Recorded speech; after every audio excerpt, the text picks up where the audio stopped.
Now, I've been dreading this day ever since I started the race week event, which was super, super fun. I made 5 whole videos. They're on my channel if you guys want to check it out, like Canadian Drag Week. Now, we had this engine ready to pull the night that it actually broke, and we were going to replace it with that engine over there, but it was like midnight. I just didn't want to put something that was a maybe going to work in there and try and do the event. So we took the safe route, took Dan's car, but now it's time for this thing to come out, see what happened to it.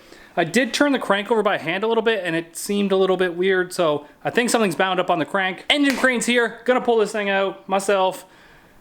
I don't know if I have a stand to put it on. Let's just try it.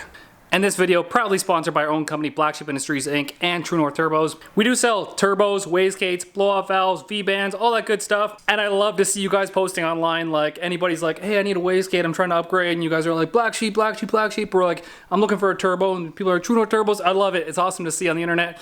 So make sure to check us out, blacksheepindustries.ca. Get all your stuff there. My own personal True North Turbos, 88mm. This beast made 900 wheel horsepower through a turbo 400 on a 5.3 liter with 8 bent valves, only revving to 7,000, and we usually swing this thing to 7,700. So it was on its way to making power.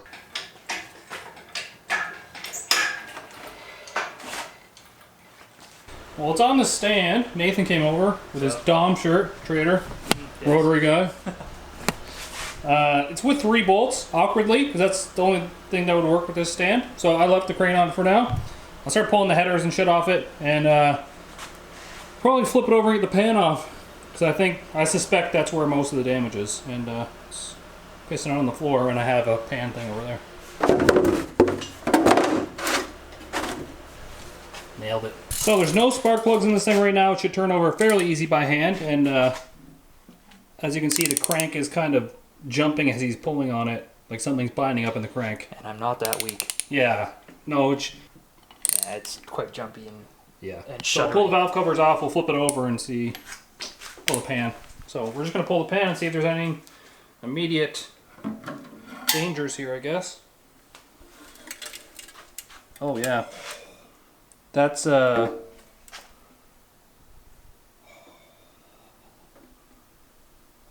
that's that's a little more than I want to see in there. How much of that got sucked up into the friggin' oil screen, you think? The oil tube. The old oil tube.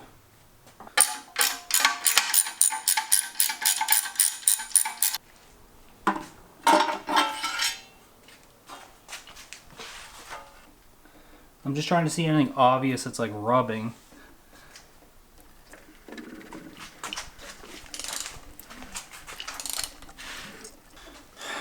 So what do you think? Pull a rod bearing? Yeah, like I don't really see much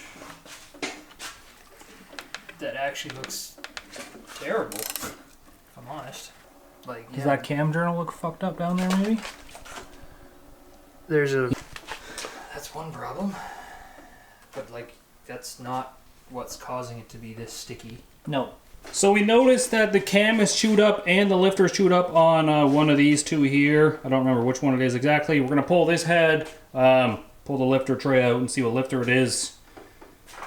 That's at least one thing damaged in there.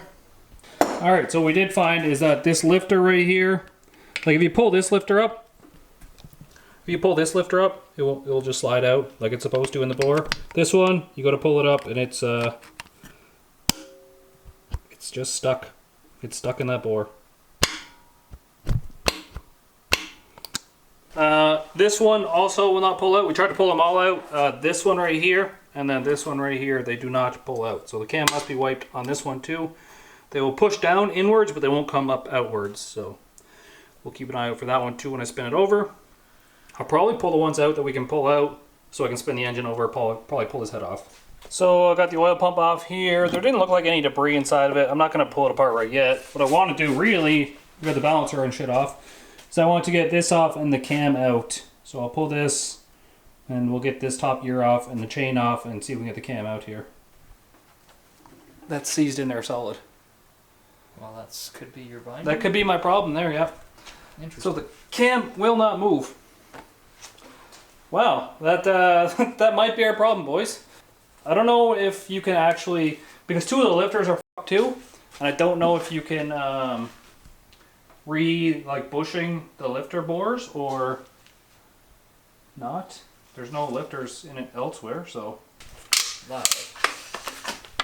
that was behind that plate too, so that's like that cam bearing is forked. You gotta work it. You gotta work it out. That's not the way the camshaft should be like. You just pull it out with your wiener. But no, we're gonna like. You actually have to move it back and forth to even get anything to move in here. Oh my god, that's so bad.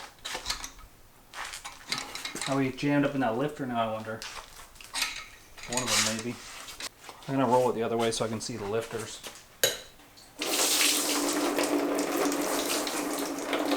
What's a little more mess on the floor? I don't know where it's coming from. I know, we had it rolled over both ways, didn't we? 3 times. Yeah. Like these lifters are stuck in here, so I can't pull them out any further than they are.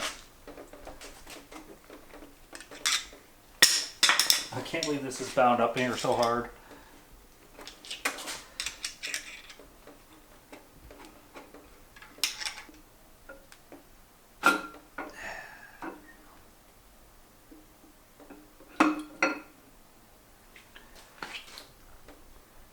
That cam bearing is chewed the f up. You can see it here if we want to. Honestly, the camshaft doesn't look that bad compared to how chewed up that bearing is. Oh, I took a bearing out with it. You can see the bearing hanging on the camshaft right now. Oh, there you go. Yeah. See, all I had to do is say something. You're right though, it's probably not going to come out. Unless that one's f***ed up. Oh wow, that's toasty looking. Yep. That's a $500 camshaft there, boys.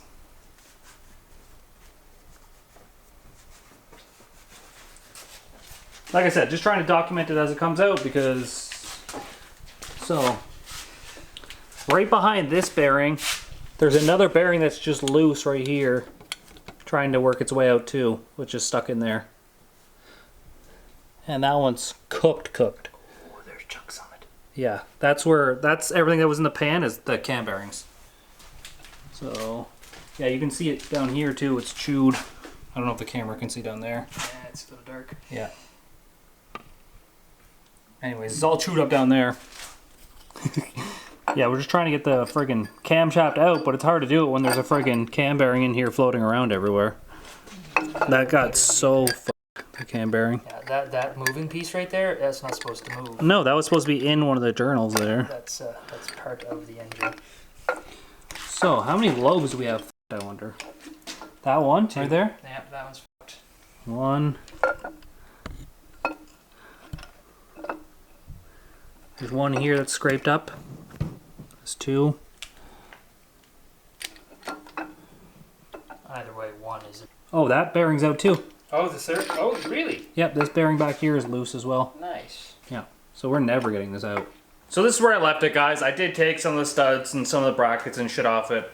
The camshaft is stuck in here. It will not come out until we grind off the busted cam bearings. The ones that have come out of the bores and they're just kind of floating on the camshaft here, those need to be cut off because they're all grooved up and the cams won't slip through them anymore. So unfortunately that means this block is garbage. We can't use the block.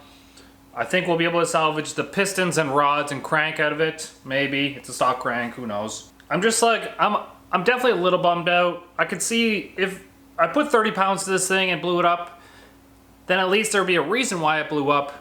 But when it was something like this, it just feels, I don't know, it feels so empty and it feels so... It hits different when you spend real money on an engine. From what I can gather, the result of the valves in the heads hitting the cylinder walls probably went backwards down and traveled to the cam, pushed out the bearings. I don't know. Maybe that's just my best guess. I'm not an engine builder. That's why I had somebody else build an engine for me. But it does suck and it does hit really in the feels. Like I said, I put a lot into this one. I definitely went way out of our budget to obtain something like this to hopefully progress the channel and go further with what we were doing. And to really push our turbo brand and show what they can do. We were going to push the turbos and get all kinds of good data on them and put it out in the public. And it just, I don't know, plans change real quick, it seems. So at the very least, I'm going to need a new block that's machined, a new camshaft, new lifters, new cam bearings. It's hard to put feelings into words sometimes, especially if you're a guy like me and you were pretty antisocial growing up. I never really started speaking at all until I started doing YouTube, and even then I had to voice over my first YouTube clips because I was kind of like weirded out and nervous, and my heart rate would go up as soon as I turned the camera on. It's really weird. Alright, so that's the end of this video. I'm not trying to discredit anybody or put blame on anybody. I just wanted to know what happened and what really went on here, so I ended up pulling it apart myself. But really, it's just, I don't know, it kind of takes the wind out of your sails, and for a while there, I was actually really bummed out. So I couldn't get a hold of the engine builder for a while, and it was weird because Nick could get a hold of him, and him and Nick kind of worked together. He ended up changing his number because 2 days after I got my engine, he moved to Arizona, and then that number was dead. So he is down there, and we actually communicated, and he's such a super nice guy, and he's bummed out about it too, and you know what, it's just a bad situation all around, and we're gonna make it right. So we're gonna take the engine, we're gonna send it down to Arizona, and my good buddy Kurt, you guys will know him from Milron. I've been there a couple times, he's been in a couple videos, he owns that orange Camaro. He's actually going to lend me his 6-liter long block. It's just like a stock bottom and 6-liter. He made like 1,100 horsepower on it last year. We're just gonna jam that thing in this thing for now while this thing's going to get repaired. That other 5.3 that's on the floor over here, that's going to be my backup motor for the 6-liter. We do have to change our turbo kit, unfortunately, a little bit. And like, I don't ever want to be quick to jump on anybody or discredit anybody or try and bad name anybody. So any post that you ever see me made on this engine, since I got it built and had all the troubles, I didn't mention his name or anything like that. I'm trying to be fair. I still have to make content for my channel. I'm just trying to post facts and stuff, and sometimes just don't go right. It's out of everybody's control sometimes.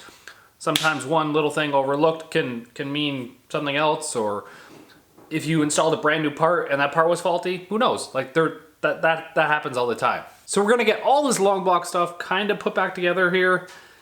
Send this down to Milron. It's going on a truck from Milron here in Canada to Milron in the US. He's going to take care of the engine, probably send it back up on a Milron truck. I don't know how long that's going to take. When the heads did need to be fixed, he got it done in less than a week, and that was crazy amazing, and I appreciate him for pushing so hard to try and get that done. But like I said, the wind got knocked out of my sails so hard there for a little bit, and it was really disheartening. All the updates that I've been doing on this motor, I've actually been putting them on my Patreon first. If you guys feel like helping out the channel in any way possible, I kind of post like previews, behind the scenes stuff, sometimes release videos early on that thing, so the link is down below. So that's what happened to our engine. It's unfortunate that it happened right before Miles of Mayhem. I did try and enjoy it the most that I could without racing. So make sure you're subscribed to the channel, it really helps out. We're gonna get this fixed, we're gonna get another motor in here, we're gonna get back racing as soon as we can. I think Virginia might make a rundown for me to swap the motor so we can get the other one here, build the turbo kit, and be on the road as soon as possible. Peace easy, and get that V.